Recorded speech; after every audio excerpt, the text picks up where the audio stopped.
लोकशाहीचा बुलंद आवाज, रिपब्लिकन वार्ता महाराष्ट्र।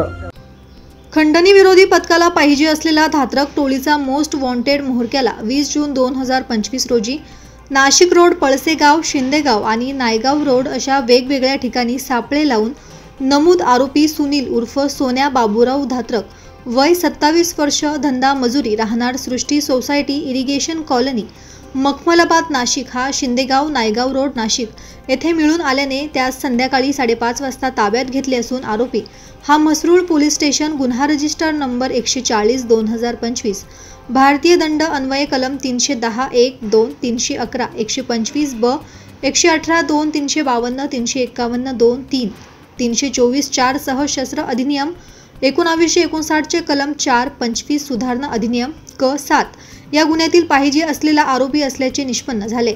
नमूद आरोपीस पुढील कारवाई कामी म्हसरूळ पोलीस ठाण्याच्या ताब्यात देण्यात आले आहे। नमूद आरोपीचा अभिलेख पडताळणी केला असता त्याच्यावर खालीलप्रमाणे गंभीर स्वरूपाचे गुन्हे दाखल आहेत। रिपब्लिकन वार्ता महाराष्ट्र, ब्युरो रिपोर्ट, नाशिक।